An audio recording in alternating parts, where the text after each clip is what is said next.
नमस्कार साथियों, अनुकूल क्लासेस में आप सभी लोगों का स्वागत है। तो दोस्तों, मैं हूं आज आपके साथ अनुज। तो दोस्तों, आज लेकर आया हूं नई सीरीज। एक नई सीरीज हम लोग चला रहे हैं। इसमें क्या होगा, इसमें मान लीजिए सबसे पहले मैं समझाना चाहूँगा इस सीरीज में आपको क्या मिलेगा। ये जो सीरीज चलेगी ये आपकी 1 वीक की सीरीज चलेगी, जिसमें हम 6 दिन आपके लिए वीडियो लाएंगे। जिसमें आपका एसएसटी का वीडियो होगा 2 दिन मैथ का वीडियो होगा और 2 दिन और मैथ का वीडियो होगा। मतलब हफ्ते में 4 दिन मैथ की क्लास चलेगी और 2 दिन आपकी एसएसटी की क्लास चलेगी। क्लास 9th का, क्लास 10th का, 11th का, 12th का और कंपटीशन लेवल पर जितने भी टॉपिक्स हैं सारे टॉपिक को बढ़िया तरीके से कवर कराने का प्रयास करूँ। तो दोस्तों, अगर आप इस चैनल पर पहली बार जुड़े हैं और आपने अभी तक इस चैनल को सब्सक्राइब नहीं किया तो प्लीज चैनल को सब्सक्राइब कर लीजिए और बेल आइकन जरूर प्रेस कर दें, यानी आगे आने वाली जितनी वीडियो होंगी सबसे पहले उसका नोटिफिकेशन आपके पास पहुंचे। तो आज दोस्तों मैं लेकर आया हूं क्लास 9th का इकोनॉमिक्स यानी कक्षा 9 का अर्थशास्त्र, जिसमें सबसे पहला टॉपिक आज हम स्टार्ट करने वाले हैं पालमपुर गांव की कहानी यानी स्टोरी ऑफ पालमपुर। तो स्टोरी ऑफ पालमपुर को शुरू करने से पहले दोस्तों वीडियो को लाइक कर दीजिए और चैनल को जरूर सब्सक्राइब कर लीजिए। तो चलिए दोस्तों, अपने टॉपिक को बिना किसी देरी की स्टार्ट करते हैं और पढ़िए मेरे साथ। तो दोस्तों, आप क्या करिए, आप मेरे साथ जो भी क्लास कर रहे हैं तो उसके साथ ही साथ एक कॉपी और एक पेन अपने साथ लेकर बैठिए।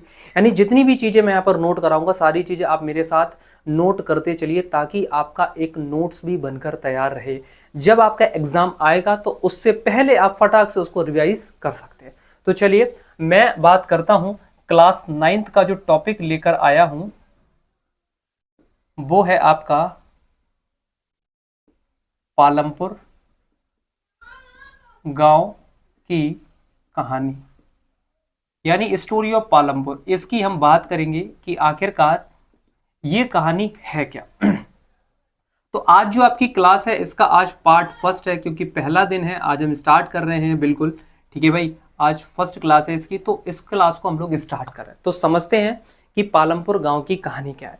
देखिए, पालमपुर गांव की कहानी जो चैप्टर है उसको स्टार्ट करने से पहले मेरे भाई मैंने अपने चैनल पर इस पर डाला था अर्थव्यवस्था का बेसिक यानी बेसिक ऑफ इकोनॉमिक्स और बेसिक ऑफ इकोनॉमी यानी अर्थशास्त्र का परिचय और अर्थव्यवस्था का परिचय। अगर मेरे साथी, अगर आप उस क्लास को आपने अभी तक नहीं देखा है तो पहले आप उस क्लास को देख लीजिए, क्योंकि आपको पता होना चाहिए कि बेसिक ऑफ इकोनॉमिक्स है क्या, बेसिक ऑफ इकोनॉमी है क्या। जब आपको अर्थशास्त्र और अर्थव्यवस्था के बारे में पता होगा तभी आप टॉपिक को जोड़ पाएंगे। तो उससे पहले अगर नहीं देखा तो पहले उस चैप्टर को क्लियर करिएगा, उस बेसिक को क्लियर करिए, फिर इस चैप्टर को स्टार्ट करिएगा, ठीक है।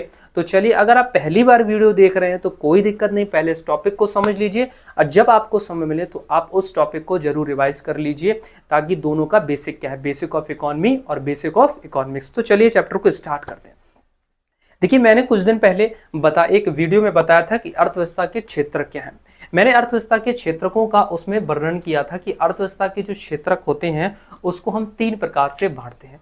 सबसे पहला क्षेत्रक होता है प्राथमिक क्षेत्र, दूसरा होता है द्वितीय क्षेत्र और तीसरा होता है तृतीय क्षेत्र।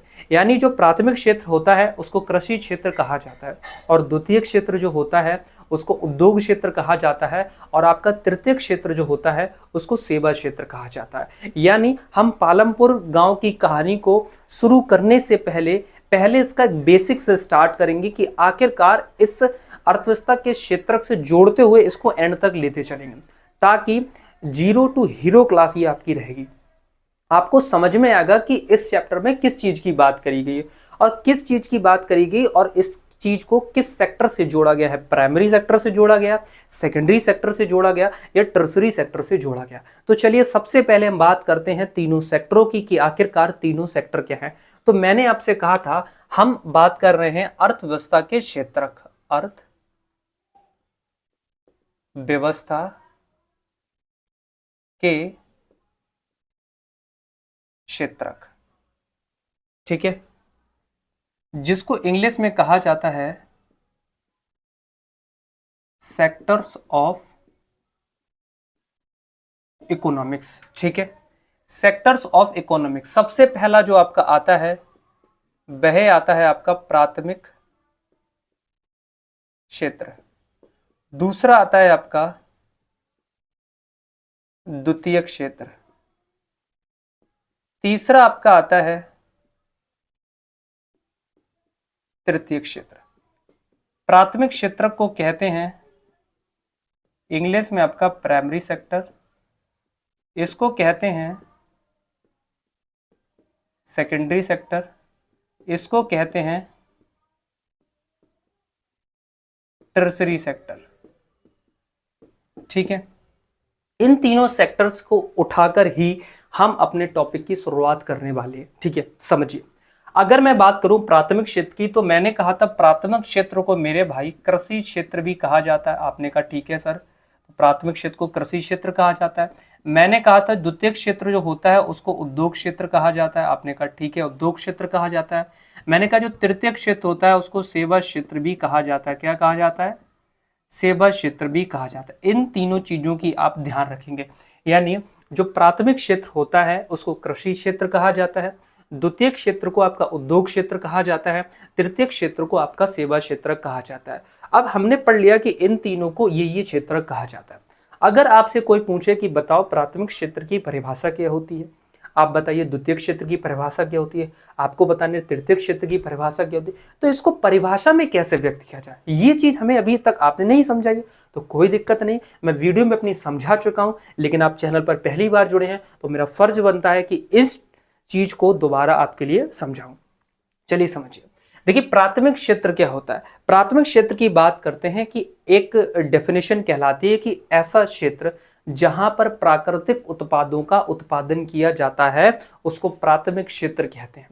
यानी एक ऐसा क्षेत्र जहां पर प्राकृतिक उत्पादों का उत्पादन किया जाता है उसको प्राथमिक क्षेत्र कहा जाता है। दूसरा पॉइंट कहलाता है द्वितीय क्षेत्र, जिसको उद्योग क्षेत्र कहते हैं। यानी ऐसा क्षेत्र जहां पर प्राकृतिक उत्पादों से अर्धनिर्मित या पूर्ण निर्मित उत्पाद बनाया जाता है उसको द्वितीय क्षेत्र कहते हैं। समझ में आया? अभी नोट भी कराऊंगा, पहले समझ लीजिए। ठीक है, ऐसा क्षेत्र जहां पर प्राकृतिक उत्पादों से अर्धनिर्मित या पूर्ण निर्मित उत्पाद बनाया जाता है उसको द्वितीय क्षेत्र कहा जाता है। अब पॉइंट आता है तृतीय क्षेत्र क्या होता है। तृतीय क्षेत्र की बात करी जाए कि ऐसा क्षेत्र जो प्राथमिक और द्वितीय क्षेत्र के मूल्य को बढ़ा देता है उसको तृतीय क्षेत्र कहा जाता है, यानी इसको सेवा क्षेत्र भी कहते हैं। ये आपका कहलाता है एग्रीकल्चर सेक्टर, जिसको प्राइमरी सेक्टर कहा जाता है। दूसरा होता है इंडस्ट्री सेक्टर, जिसको सेकेंडरी सेक्टर कहा जाता है। और तीसरा होता है सर्विस सेक्टर, यानी इसको टेरिटरी सेक्टर कहा जाता है। तो मैंने आपको एक डेफिनेशन बताई थी इनकी तीनों की, चलिए एक डेफिनेशन इसकी नोट करते हैं। मैंने कहा कि ऐसा क्षेत्र जहां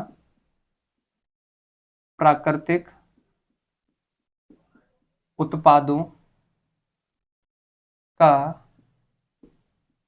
उत्पादन किया जाता है। उद्योग क्षेत्र, ऐसा क्षेत्र जहां प्राकृतिक उत्पादों से अर्धनिर्मित या पूर्ण निर्मित उत्पाद बनाया जाता है। ऐसा क्षेत्र जो प्राथमिक द्वितीयक क्षेत्र के मूल्य को बढ़ा देता है। देखिए हमने तीनों की डेफिनेशन लिखी कि प्राथमिक क्षेत्र को कृषि क्षेत्र कहा जाता है, यानी ऐसा क्षेत्र जहां पर प्राकृतिक उत्पादों का उत्पादन किया जाता है उसको प्राथमिक क्षेत्र यानी प्राइमरी सेक्टर कहा जाता है। दूसरा था द्वितीय क्षेत्र, जिसको उद्योग क्षेत्र भी कहा जाता है। उद्योग क्षेत्र भी कहा जाता है जहां पर प्राकृतिक उत्पादों से अर्धनिर्मित या पूर्ण निर्मित उत्पाद बनाया जाता है, उसको द्वितीय क्षेत्र कहते हैं। तीसरा है आपका तृतीय क्षेत्र, यानी जिसको सेवा क्षेत्र भी कहा जाता है। ऐसा क्षेत्र जो प्राथमिक और द्वितीय क्षेत्र के मूल्य को क्या कर देता है, बढ़ा देता है, उसको कहा जाता है तृतीय क्षेत्र। ठीक है, तो यहां तक आप बात समझ गए मेरी। ठीक, देखिए सबसे पहले हम इसमें बात करेंगे, इस टॉपिक में बात करी गई है एग्रीकल्चर, यानी कृषि की। किसकी बात करेगी? एग्रीकल्चर, एग्रीकल्चर यानी कृषि। ठीक है, कृषि की इसमें बात करेगी।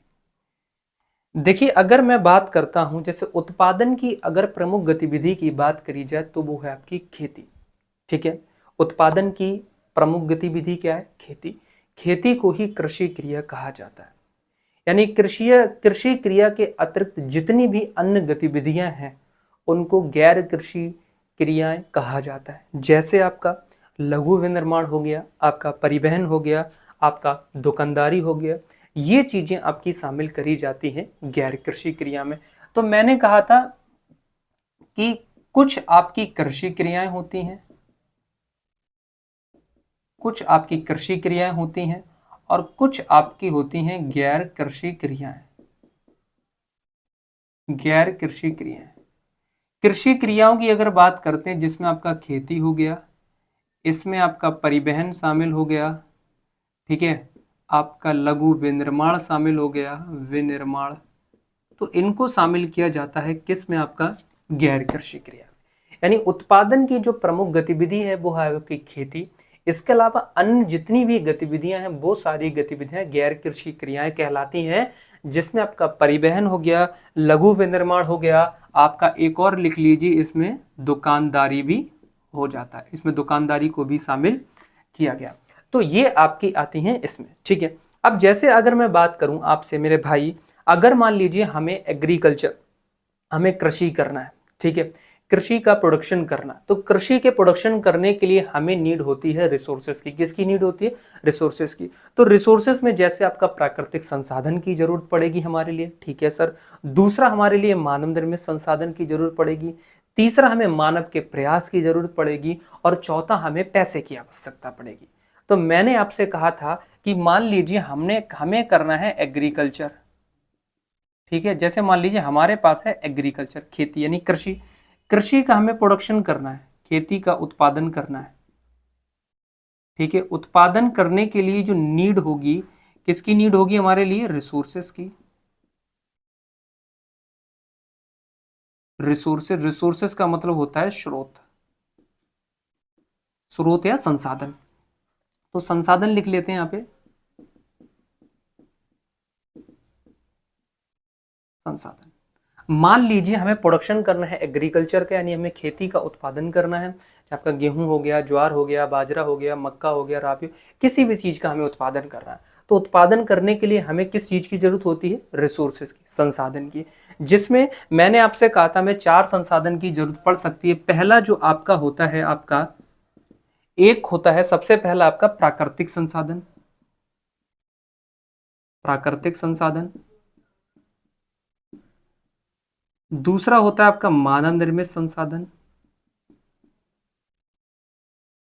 तीसरा, हमें मानव के प्रयास की जरूरत पड़ती है। और चौथा, हमें आवश्यकता पड़ती है मुद्रा, जिसको इंग्लिश में कहते हैं मनी। ठीक है, मैंने कहा कि आपको कभी भी किसी चीज का प्रोडक्शन करना होगा तो इन संसाधनों की आपको आवश्यकता पड़ेगी।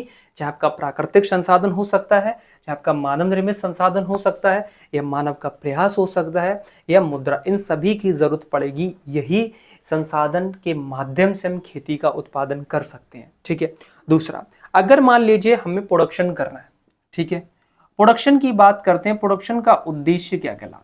यानी हमेशा, जैसे मान लीजिए हमें अपने खेतों में गेहूं का उत्पादन करना है, ज्वार का उत्पादन करना है, तो ये होता क्या? प्रोडक्शन का उद्देश्य होता है ऐसी वस्तु या सेवा का उत्पादन करना जिसकी हमें नीड हो। यानी ऐसी वस्तु का या ऐसी सेवा का उत्पादन करना होगा जिसकी हमें नीड हो, वही कहलाता है आपका प्रोडक्शन। ठीक है, अब जैसे मान लीजिए मैंने कहा जिसके हमें नीड हो, जैसे आपने एक पॉइंट सुना होगा, फैक्टर ऑफ प्रोडक्शन, उत्पादन के कारक। उत्पादन के कारक हमारे पास होते हैं 4, जैसे लैंड, लेबर, कैपिटल और इंटरप्रेन्योर। लैंड जो होती है, यानी लैंड यानी भूमि, भूमि का हमें देना पड़ता है रेंट, लैंड। लेबर जो होती है यानी जो मजदूर हैं उनकी हमें देना पड़ेगा वेजेस यानी सैलरी। तीसरा पॉइंट आता है कैपिटल यानी पूंजी, जिसमें फिजिकल कैपिटल की बात करते हैं। अगर मान लीजिए हमें बिजनेस स्टार्ट करना है तो उसके लिए हमें कैपिटल की जरूरत पड़ेगी, तो कैपिटल पर देना होगा इंटरेस्ट। और चौथा पॉइंट होता है एंटरप्रेन्योर, तो एंटरप्रेन्योर को हमेशा दिया जाता है, लेता है अपना प्रॉफिट। तो ये चार चीजें मिलकर ही किसी चीज का क्या बनाती हैं, उत्पादन करती हैं। ये चार चीजें किसी भी उत्पादन, ये चार चीजें जो है फैक्टर हैं किसी भी चीज का प्रोडक्शन करने के लिए। चलिए इसको समझते हैं आखिरकार आगे है क्या। तो हमने यहाँ चीज की बात की, मैंने कहा प्रोडक्शन जो होता है, हमें प्रोडक्शन का उद्देश्य होता है ऐसी वस्तु या सेवा का उत्पादन करना जिसकी हमें नीड हो, जिसके हमें क्या हो, नीड हो। मैंने फिर इसके बाद बताया था कि हमारे पास फैक्टर ऑफ प्रोडक्शन, उत्पादन के कारक कितने हैं, उत्पादन के कारक हमारे पास चार है। जैसे इधर ले लेता हूं उत्पादन के कारक के लिए, जिसको आपको इंग्लिश में कहते हैं फैक्टर ऑफ प्रोडक्शन, यानी उत्पादन के कारक। उत्पादन के कारक मैं बात करता हूं इसमें चार। सबसे पहले मैंने बात करा था लैंड, दूसरा बात करा था आपका लेबर, तीसरा बात करा था फिजिकल कैपिटल, फिजिकल कैपिटल, और चौथा बात करा था आपका एंटरप्रेन्योर। लैंड की बात करेंगे तो लैंड का हमेशा दिया जाता है रेंट, ठीक है सर। लेबर को दिया जाता है हमेशा वेजेस, ठीक। फिजिकल कैपिटल को हमेशा दिया जाता है इस पर इंटरेस्ट, और एंटरप्रेन्योर हमेशा क्या कमाता है भाई मेरे भाई, प्रॉफिट, ठीक है। ये चार चीजें हैं आपके पास। जैसे मान लीजिए हमें कोई फैक्ट्री बनाना है, तो फैक्ट्री के लिए सबसे पहले किसकी जरूरत पड़ेगी, हमारी लैंड की, ठीक है। अब फैक्ट्री के लिए हमें भूमि तो मिल गया, भूमि पर काम करना है, फैक्ट्री को एस्टेब्लिश करना है, तो उसके लिए किसकी जरूरत पड़ेगी हमारे लिए, लेबर की, ठीक है जी। अब हमें फैक्ट्री पर काम भी करना है, अब लेबर काम करेगी, इनको पैसा देना है, जितना सामान लाना है, सभी चीजें खरीदनी हमारे लिए, जितने भी पुर्जे उसमें लगेंगे, जो भी सामान लगेगा, जो भी वस्तुएं चीजों, लोहा, जितना लोहा तांबा पीतल जो भी चीज उसमें लगेगी, तो उन चीजों के लिए हमें क्या चाहिए, कैपिटल चाहिए, ठीक है जी। अब फैक्ट्री को मैनेज करने के लिए एक व्यक्ति बंदा कौन चाहिए, जिसको कहते हैं एंटरप्रेन्योर। यानी लैंड है हमारे पास तो हमें लैंड का देना होगा रेंट, लेबर है तो लेबर को देनी होगी वेजेस, फिजिकल कैपिटल यानी हमारे पास कैपिटल है तो कैपिटल पर इंटरेस्ट भी देना होगा, और एंटरप्रेन्योर मांग करेगा हमेशा प्रॉफिट की। तो ये चार चीजें मिलकर किसका निर्माण करती हैं, आपके फैक्टर ऑफ प्रोडक्शन, उत्पादन के कारक का, ठीक है सर। अब इतनी बात हम लोग समझ गए, ठीक। अगर फिजिकल कैपिटल की बात करते हैं, इसको दो प्रकार से और बांटते हैं। एक तो आपका होता है फिक्स्ड कैपिटल, एक तो आपका होता है फिक्स्ड कैपिटल, दूसरा होता है आपका वर्किंग कैपिटल, वर्किंग कैपिटल, ठीक है। फिजिकल कैपिटल की अगर बात करते हैं, इसको हिंदी में कहते हैं आपका स्थायी पूंजी, ठीक है। और वर्किंग कैपिटल को हम लोग कहते हैं कार्यशील पूंजी। अब मेरे भाई ये क्या होता है, ये तो आपने नया पॉइंट निकाल दिया। अभी तो हम कैपिटल की बात कर रहे थे, अब आपने पूछना कि फिजिकल कैपिटल क्या होता है, और आपका फिजिकल कैपिटल तो बता दिया आपने। अब आपने पूछा फिक्स्ड कैपिटल क्या होता है, वर्किंग कैपिटल क्या होता है। देखिए स्थायी पूंजी की अगर बात करते हैं, इसमें आपका शामिल किया जाता है औजार को, मशीन को, और आपके भवन को। वर्किंग कैपिटल में बात करते हैं, इसमें शामिल किया जाता है कच्चा माल को और मुद्रा को। इसको शामिल किया जाता है कच्चा माल को और मुद्रा को। मुद्रा कैसी, आपकी नगद मुद्रा, ठीक है। ये दो दोनों चीजें होती हैं, चाहे आपका स्थायी पूंजी हो चाहे आपका कार्यशील पूंजी हो, इसका उत्पादन में कई वर्षों तक उपयोग होता है, ठीक है। यानी इसका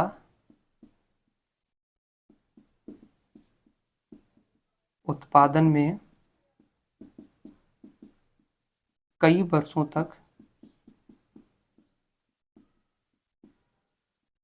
उपयोग होता है। तो यहां तक बात समझे। देखिए जितना भी चीजें हम पढ़ रहे हैं, ये हम पढ़ रहे हैं पालमपुर गांव की कहानी। देखिए आप लोग अगर चैप्टर को पढ़ेंगे तो आप इतनी चीजें जोड़ नहीं पाएंगे, ठीक है। मैं यहाँ पर आपके लिए जो पढ़ा रहा हूँ इसका एक सिनॉप्सिस तैयार कर रहा हूँ, ताकि आपको बाद में क्या करना है, आपको कुछ नहीं करना है, आपको बस इस सिनॉप्सिस को देखना है। अगर आपको नहीं समझ में आ रहा तो वीडियो आपके पास है ही, तो वीडियो को आप दोबारा देखिए, ताकि आपके लिए एक एक पॉइंट क्लियर हो जाए। देखिए फिर एक बार बताता हूं, मैंने कहा था अर्थव्यवस्था के क्षेत्र 3 क्षेत्र बताए थे मैंने आपको, प्राथमिक क्षेत्र, द्वितीय क्षेत्र, तृतीय क्षेत्र। प्राथमिक क्षेत्र को कृषि क्षेत्र कहा जाता है। कृषि क्षेत्र ऐसा क्षेत्र जहां पर प्राकृतिक उत्पादों का उत्पादन किया जाता है, उसको कृषि क्षेत्र कहा जाता है। दूसरा मैंने बताया था द्वितीयक क्षेत्र, इसको उद्योग क्षेत्र कहा जाता है। ऐसा क्षेत्र जहां प्राकृतिक उत्पादों से अर्धनिर्मित या पूर्ण निर्मित उत्पाद बनाया जाता है। तीसरा बताता है तृतीयक क्षेत्र, टर्सरी सेक्टर यानी सेवा क्षेत्र इसको कहा जाता है। तो ऐसा क्षेत्र जो प्राथमिक द्वितीयक तृतीयक क्षेत्र, प्राथमिक द्वितीयक क्षेत्र के मूल्य को बढ़ा देता है, उसको तृतीयक क्षेत्र कहा जाता है। ठीक है भाई। फिर मैंने बताया था मान लीजिए प्रोडक्शन करना है, एग्रीकल्चर का प्रोडक्शन करना है, जैसे मान लीजिए हमें खेती का उत्पादन करना है जिसमें गेहूं, ज्वार, बाजरा कुछ भी हमें खेतों में उगाना है। तो उगाने के लिए हमें जरूरत पड़ती है किसकी, रिसोर्सेस यानी संसाधन की, जिसमें आपका प्राकृतिक संसाधन की जरूरत पड़ेगी हमारे लिए। ठीक है सर। मानव निर्मित संसाधन की जरूरत पड़ेगी, मानव प्रयास की जरूरत पड़ेगी और मुद्रा की जरूरत पड़ेगी। ठीक है। अब पॉइंट आता है कि प्रोडक्शन का उद्देश्य क्या होता है। देखिए प्रोडक्शन का उद्देश्य होता है ऐसी वस्तुएं सेवा का उत्पादन करना जिसकी हमें नीड हो, जिसकी हमें क्या हो, नीड हो। ठीक है। अब इसके लिए चार चीजों की जरूरत पड़ती है, जैसे आपने पढ़ा होगा फैक्टर ऑफ प्रोडक्शन, उत्पादन के कारक। देखिए फैक्टर ऑफ प्रोडक्शन में चार चीजों को शामिल किया जाता है। लैंड यानी भूमि, इसको हिंदी में कहते हैं भूमि। ठीक है, मैं हिंदी में लिख देता हूं, इसको कहते हैं भूमि। और रेंट मीन्स होता है किराया। ठीक है। लेबर माने होता है मजदूर। ठीक है। बेजिस माने होता है इनकी सैलरी यानी दैनिक दैनिक दैनिक मजदूरी। ठीक है। फिजिकल कैपिटल का मतलब होता है आपका भौतिक पूंजी, भौतिक पूंजी। और इंटरेस्ट का मतलब होता है ब्याज। ठीक है। ठीक। तो लैंड की मैंने फैक्टर ऑफ प्रोडक्शन में चार चीजों को शामिल किया है, land, labour, capital and entrepreneur. Land का हमेशा रेंट दिया जाता है, लेबर को दी जाएगी बेचिस, और फिजिकल कैपिटल जो भी हमारे पास पूंजी है यानी जो भी पैसा हमने उधार ले रखा उसको हमें ब्याज देना पड़ेगा। ठीक है सर। एंटरप्रेन्योर हमेशा चाहता है प्रॉफिट। ठीक है। अब जैसे मैंने बात करा कि फिजिकल जो कैपिटल होती है उसको दो प्रकार से और बांट देती हैं आपका, एक तो फिक्स कैपिटल, दूसरा आता है आपका वर्किंग कैपिटल। फिक्स कैपिटल को हम लोग स्थायी पूंजी कहते हैं और वर्किंग कैपिटल को हम लोग क्या कहते हैं, कार्यशील पूंजी कहते हैं। देखिए स्थायी पूंजी की बात करते हैं, स्थायी पूंजी में आपका औजार है, मशीन है और भवन है, इनको शामिल किया जाता है। यानी जब तक उत्पादन होगा तब तक इन चीजों का उपयोग किया जाएगा। जैसे मान लीजिए हमने किसी फैक्ट्री को एस्टेब्लिश किया। ठीक है। फैक्ट्री को एस्टेब्लिश करने के लिए हमें औजार खरीदने पड़े, मशीन खरीदनी पड़ी, एक भवन बनाना पड़ा। ठीक है। अब हम उसमें बिस्किट बना रहे हैं। ठीक है सर, बिस्किट। अब ऐसा थोड़ा नहीं कि अगर पार्ले जी बनाएंगे तो दूसरा भवन, दूसरी मशीन, दूसरा औजार का उपयोग करेंगे। ठीक है ना। अब बार बार हमें चेंज करना पड़ेगा, नहीं चेंज करना पड़ेगा। अब जैसे बिस्किट बनाने की फैक्ट्री में कई बार जब तक बिस्किट बनते रहेंगे तब तक औजार है, मशीन है, भवन जब तक खराब ना होंगी तब तक काम आते रहे। ऐसा थोड़ा ना है कि समय समय पर रोज रोज नई नई लगाना पड़ेगा कि नहीं आज दूसरी मशीन, आज दूसरी मशीन, तो नहीं, ऐसा नहीं होता है। हम क्या करते हैं, फिक्स कैपिटल में एक चीज हमेशा लेकर उसको फिक्स कर दिया जाता है, चाहे आपका औजार है, मशीन है, भवन है। ठीक है। दूसरा पॉइंट आता है वर्किंग कैपिटल यानी कार्यशील पूंजी, जिसमें आपका कच्चा माल और नगद मुद्रा, ये आपका वर्किंग कैपिटल होता है। ठीक है। वर्किंग कैपिटल होता है ये कच्चा माल, इसका भी क्या कहते हैं यूज हमारा होता रहता है। ठीक है। अब इसका तो कई वर्षों तक यूज होगा, औजार, मशीन, भवन का, और ये चेंज होता रहता है। कच्चा माल आएगा फिर यूज होगा, फिर आएगा फिर यूज होगा, नगद मुद्रा आएगी खत्म होगी, फिर आएगी, फिर खर्च हो जाएगी, फिर आएगी, फिर खर्च हो जाएगी, इसका यूज चलता रहा। तो इसीलिए इसको कहते हैं वर्किंग, यानी कार्य होता रहता है, कार्य के दौरान चलता रहता है। फिक्स कैपिटल नहीं, स्थायी एक बार फिक्स कर दिया जाता है, चाहे आपका औजार हो गया, मशीन हो गया। ये जो डैश लगा है ये सिर्फ इसके फिक्स कैपिटल के लिए है क्योंकि इसका उत्पादन के कई वर्षों तक उपयोग होता रहता है। तो मेरे भाई यहाँ तक उम्मीद है आपके लिए समझ में आ रहा होगा। तो दोस्त अगर पहली बार जुड़ रहे हो तो मेरे भाई इस चैनल को आप लोग सब्सक्राइब कर दीजिए। एक बार मैं चेक कर लेता हूँ वीडियो के लिए। ठीक है।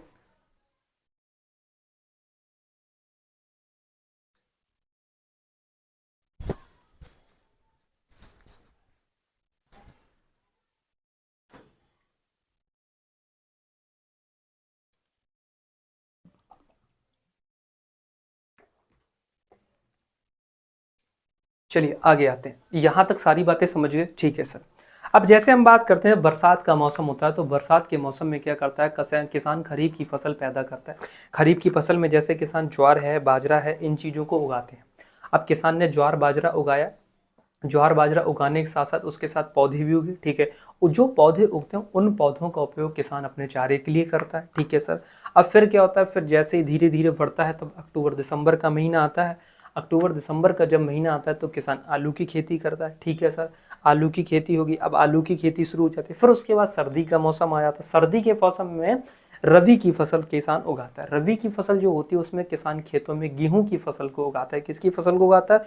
गेहूं की फसल को उगाता है। इसमें किसान क्या करता है, जब किसान अपने खेत में गेहूं उगाता है तो गेहूं का कुछ हिस्सा अपने परिवार के भरण पोषण के लिए स्टोर कर लेता है और कुछ हिस्से को मंडी में बेच देता है, ताकि बेचकर उससे कुछ लाभ कमा सके, और लाभ जो होगा, जो लाभ उसको मिलेगा, उससे अपने परिवार का जीवन यापन कर सके, ठीक है। तो ये सारी चीजें होती हैं। आपने एक बात और इसमें देखी होगी कि पालमपुर में जो किसान था वह एक वर्ष में 3 अलग अलग फसलें इसलिए पैदा करते थे क्योंकि वहां सिंचाई की सुविकसित व्यवस्था थी। किसकी व्यवस्था थी? सुविकसित व्यवस्था। तो इतनी बात समझ में आया आपको? इतनी बात समझ में आया? मैंने ये चीज बताई थी, जैसे मान लीजिए बरसात का मौसम है, ठीक है सर, बरसात का मौसम है। बरसात के मौसम में किसान किसकी फसल उगाता है? खरीफ की फसल उगाता है। खरीफ की फसल की बात करते हैं जिसमें किसान आपका ज्वार और बाजरा इनको उगाता है, ठीक है सर। ज्वार और बाजरा को उगाता है, ठीक है। अब ज्वार बाजरा को उगाता है तो इसके साथ ही साथ जो पौधे होते हैं उन पौधों का उपयोग करता है किसके लिए? चारे के लिए। किसके लिए उपयोग करता है? चारे। उसके पास जो पशु हैं उन चारों के लिए उपयोग करेगा। फिर खरीफ की फसल उगाने, बरसात के मौसम के बाद फिर आता है अक्टूबर से दिसंबर का महीना। अक्टूबर से दिसंबर, अक्टूबर से दिसंबर के बीच किसान खेती करता है किसकी? आलू की। आलू उगाता है, ठीक है सर। फिर तीसरा आता है सर्दी का मौसम। सर्दी का मौसम, अब सर्दी के मौसम में किसान किसकी फसल करता है? रबी की फसल होती है जिसमें किसान उत्पादन करता है किसका? गेहूं का। किसान किसका उत्पादन करता है? गेहूं का। तो गेहूं की बात करते हैं। अब कुछ हिस्सा, इसका कुछ हिस्सा जो होता है वह अपने भरण पोषण के लिए कह सकते हैं या खाने के लिए अपने बचा लेता, और कुछ हिस्से को मंडी में बेच देता है, और मंडी में बेच देने से उसको कुछ लाभ प्राप्त हो जाता है। अब जब उसको लाभ प्राप्त हो जाता है, इसी लाभ से वह अपने परिवार का जीवन पोषण करता है, परिवार का जीवन पोषण करता है। और पॉइंट ये था कि ये तो हो गई। अब इसमें किसान ने क्या करा, जितने भी पालमपुर के किसान थे, पालमपुर के जितने भी किसान थे, ये क्या करते थे, एक वर्ष में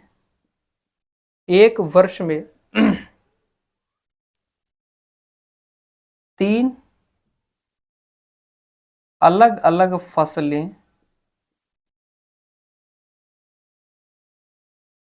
इसलिए पैदा करते थे क्योंकि वहां सिंचाई की सुविकसित व्यवस्था थी, ठीक है। तो पालमपुर के जो किसान होते थे एक साल में 3 अलग अलग फसलें इसलिए पैदा करते थे क्योंकि वहां पर सिंचाई की सुविकसित व्यवस्था थी। तो ये सारी चीजें थी। दूसरा पॉइंट आता है कि अगर मान लीजिए उपज बढ़ाना है तो उपज बढ़ाने का तरीका क्या होता है? उपज बढ़ाने का तरीका अगर मैं बात करता हूं, चले यहाँ 2 तरीकों की बात करता हूं जिससे उपज को बढ़ाया जा सके। किसको बढ़ाया सके? उपज को बढ़ाया सके। तो यहाँ जो पॉइंट आपका होगा वह होगा उपज बढ़ाने का तरीका। उपज बढ़ाने के तरीके में सबसे पहला पॉइंट आता है बहुविध फसल प्रणाली। बहुविध फसल प्रणाली। दूसरा पॉइंट आता है आधुनिक कृषि। आधुनिक कृषि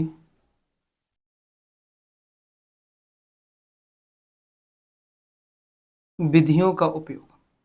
अब यहां से पॉइंट आता है कि अगर मान लीजिए उपज बढ़ाना है हमारे लिए तो उसके आपने 2 तरीके बताए। पहला तरीका बताया था बहुविध फसल प्रणाली, दूसरा तरीका बताया था आधुनिक कृषि विधियों का उपयोग। अगर बहुविध फसल प्रणाली की बात करते हैं, इसका मतलब होता है कि एक साल में किसी भूमि पर एक से अधिक फसल उगाना।